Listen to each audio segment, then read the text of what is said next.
Banana Republic. Everything you ever wanted to know about this song. Hey, I'm not even going to ask if you're here. I know if I'm going to talk about Jimmy Buffett and Steve Goodman and Banana Republics, you're here. You wouldn't miss this. Banana Republics is a song. It was written and recorded by Steve Goodman and later recorded by Buffett, better known in the keys as Jimmy Buffett. So what you're about to hear is an in-depth audio portrait about the song Banana Republics and a comparison of the two versions, the Jimmy Buffett version versus the Steve Goodman version. You'll hear excerpts from an interview with the late Steve Goodman. We've also got for you a never-before-heard excerpt of an interview with Jimmy Buffett, conducted by Goodman biographer Clay Eels. And then Paul will ask Clay Eels about the song. Now, this piece would not be possible without Clay Eels and his incredible generosity of spirit and his passion for all things Steve Goodman. Eels is the author of Steve Goodman Facing the Music. So, I'll let Paul take it from here. Have you ever heard a song that made you envision every single detail in your mind? I can recall hearing the song Banana Republics for the very first time. Like many people, I first heard the version by Jimmy Buffett. Although it's obviously about the Caribbean, or perhaps Central America, it doesn't tell the typical story about a perceived paradise. Just look at the line, "Down in the Banana Republics, things aren't as warm as they seem." There's a lot more truth to the song compared to other songs about ostensibly carefree, tropical, exotic locales. There's an aura of mystery in this story, and just a touch of darkness. Finding out the song was written by Steve Goodman, one of the great American songwriters, led me to seek out the original version by Steve Goodman from his album Words We Can Dance To. Banana Republics is one of many great songs Goodman wrote, including City of New Orleans by Arlo Guthrie and You Never Even Called Me By My Name, made famous by David Allan Coe. What are the origins of the song? Goodman introduced his performance of Banana Republics on May 21st, 1984 at Parody Hall in Kansas City, Missouri. This would be just 4 months before Goodman's passing.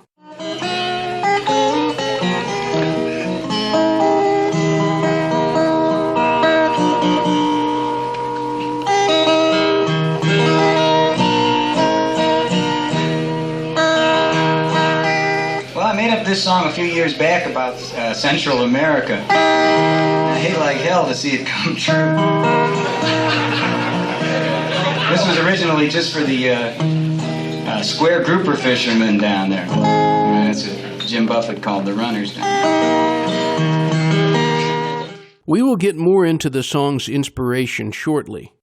I heard the Goodman version again, playing inside Hemingway's Tropical Bar and Grill in Marietta, Georgia. I should mention this was around 20 years ago, and it stayed with me. I remember thinking the song seemed to suit the storied bar with its wood floors and salty ambience. Listening closer, I paid attention to the musical arrangements married to Goodman's earnest vocals. It really struck me because everything caught the mood so perfectly. I felt like I had seen every image in the song. Which version is better? Goodman's or the more commercially successful interpretation Buffett did on his 1977 Changes in Latitudes, Changes in Attitudes album? Each seemed to be perfect recordings. In Buffett's hands, it felt like it was his own song. Just like Lovely Cruise from the same record, I've encountered many people who swear that Buffett wrote it.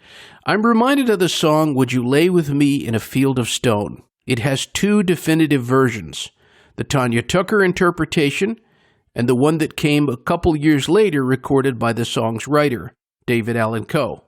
Pick a better version. You can't. Interesting side note, Coe's recording of Would You Lay With Me in a Field of Stone is the B-side of the aforementioned You Never Even Called Me By My Name that Goodman wrote with John Prine.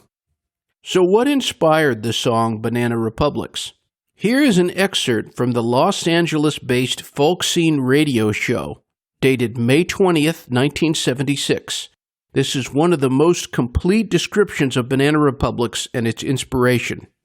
The show was hosted by Howard Larman, who passed away in 2007. Let's hear that part of the show. Where does an idea come from, like, Banana Republic? I had a busman's holiday in St. Croix. I played a bar down there in the King Christian Hotel in Christiansted. The bar was called the Foggy Bottom, and it was. It was run by a couple of guys who used to be waiters at the Cellar Door in D.C. Really? And it was a lot of fun, actually, but it was a loud drinking place, and there was no place for a solo performer to just, play for an audience as such. It would have been a great place for a bar band.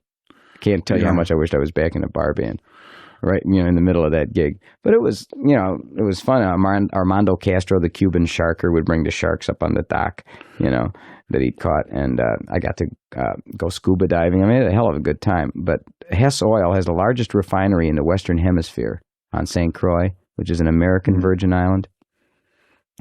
And all the natives are unemployed. It's like Penny's basement with palm trees. All right, it's real hard. Everything there is either resorts for the newlywed and the almost dead, right? Or these incredible bargain basement kinds of shack stores. Literally, I mean, 8 pairs of gym shoes for 34 cents, right? And it's tough. It's tough. Rum is $1 a bottle. That's the only thing that was fairly priced on the entire island was rum. And all these old guys and young guys come to places like that. And I had to think that that's what a lot of Central America is like, only with the cash crop being bananas. St. Croix is one of those weird islands where nothing grows. There's no farming on the island for some reason, known only to the government of the island, I guess. But nobody grows anything there. All the food's imported from Puerto Rico. And I couldn't understand anything about the Caribbean after that because there's all these down islanders from Barbados and Martinique and the French islands coming up to look for work in the refinery. And there's no work for them either, so they're sneaking onto the island, and the whole thing is a mess. And I got the feeling that that's the way the whole Caribbean is. And from seeing all those old movies and old newsreels and remembering what I remember about the United Fruit Company from all of that stuff, and with the CIA investigations of all this instigation that we actually do politically in Latin America, where it's documented now. I started thinking that this generation of guys my age who just goes down to the islands to get away from it all. Who are they kidding, man? It's the same nonsense that existed previously. With a new name tag. That's all it is. So that's the only reason why I wrote it. But it sure was hard to try and say all that in 2 verses, man. Because if I stood up on a stage and said, "Hey, friends, I just came back from St. Croix. You know what it's like down there in a bar?" If I told you what I just told you in a bar from a stage after you'd paid money to hear it, well, man, I don't know. I wouldn't sit there and listen to some fool jam around like that. I mean, if I had a radio right now, I don't know what I'd do. But if I was in a club and I'd paid to hear a guy sing or play, and he started saying stuff like that. So that's what I try to do, man, is I try to get it to where I can edit down whatever happened to me into a specific moment with a tune. And then if the words are a good mate for the tune, if the tune is a good mate for the words, if there's a good marriage of words and music, there's, you don't go, "Oh, you can go down to the Banana Republic, down to the tropical sun, down the expatriated American."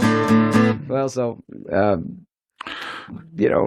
that you try to do something that'll fit. And that's how it happens. And sometimes the tune comes first, and you go hunting for the words. And it's harder that way. Usually if I have a story. Did you write that song when you were down there, or something carried over? I got home. Didn't even know I was going to write it. Honest, that one was like pulling teeth. That came out about 4 a.m. I didn't even know what it was about. All I had was, give me some words I can dance to and a melody that rhymes. As mentioned earlier, although Steve Goodman wrote the song, it will forever be associated with singer-songwriter Jimmy Buffett. Buffett really inhabited the song. Biographer Clay Eels was able to interview Jimmy Buffett for his book, Steve Goodman Facing the Music. Side note, it's an exemplary biography of a musician, and I recommend picking up a copy. Here is the tape of Clay Eels interviewing Jimmy Buffett when the topic of Banana Republics is addressed. This has never before been heard. I'm wondering if in general you had a pattern of how you wrote together. Do you guys have an MO? Did you say, we're going to sit really. down and I think it was kind of that way that, if it all depended if somebody was working on a project. Banana Republic, which I recorded, I just loved that song. I think, I might have been the inspiration for that because I was the one that always got him to get. I think I was the one that sent him on the trip. I can't remember. Down to St. Croix. Yeah, he went to St. Croix and wrote that song there because I was, down in the Caribbean at that time. And when I heard it, I just loved it. It sounded like a song, that I should have written. And well, I bet you get people asking all the time if you wrote it or they. So it started. I always loved his sense of humor in his songs, which I did, and we all wrote for each other. We already talked about Banana Republics. I'm wondering, you think you may have inspired it by telling them you got to go down there, Or? I think so. I was living that Caribbean life, and then he went to St. Croix. He went on a vacation, I think, and he wrote that song. He says this was originally just for the square grouper fishermen down there. He says that's what Jimmy Buffett called the runners. Yeah. And it's kind of similar to your Tampico Trauma that came out the same year. Yeah. I think Banana Republic's a better song. Well, what makes Banana Republic a great song in your opinion? It's a great story. It paints a real accurate vision of expatriates. Mm-hmm.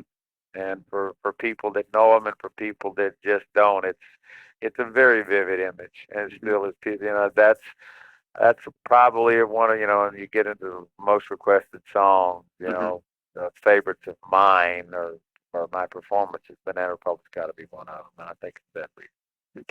Okay. And it's also, you talk about humor, the wordplay of words we can dance to and a melody that rhymes. Yeah, the whole thing, it's a great song. Thank you, Clay, for providing that excerpt from your interview. I couldn't resist asking Clay Eels about his thoughts on the 2 recordings of the song. Clay is always accommodating and agreed to come on and talk about it. Now, Clay, could you give your thoughts on the song Banana Republics? I think it's just an astonishing and evocative song.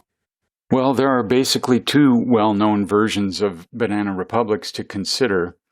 The first is Jimmy Buffett's version, which has had a lot of play because it was part of his Changes in Latitudes, Changes in Attitudes album, which included his all-time hit Margaritaville.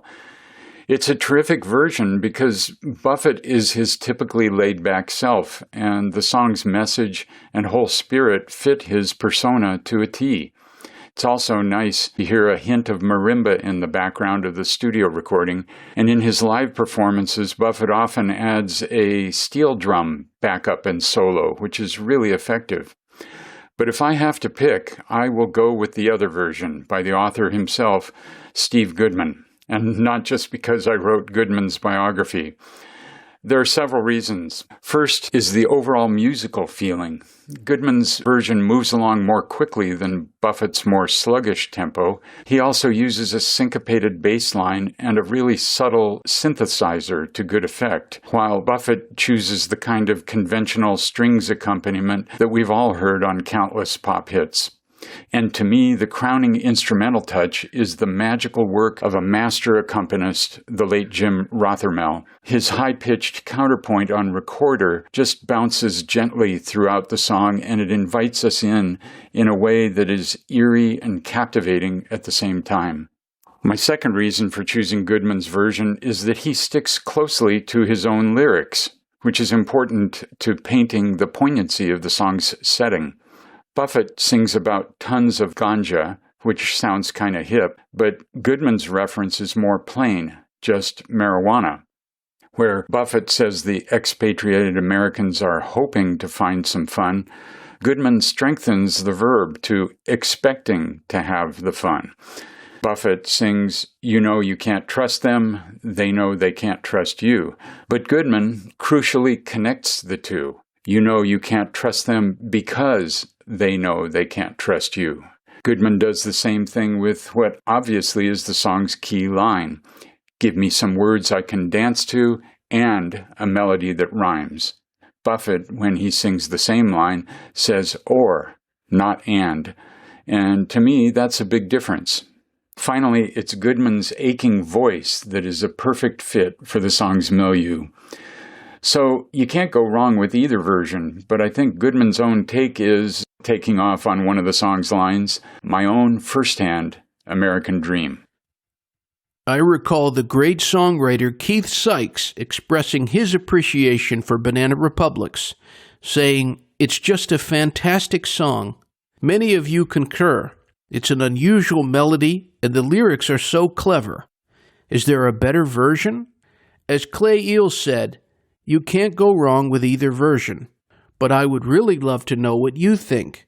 What do you think about each version? Does one speak to you more? Take a moment. Think about it. Then let me know.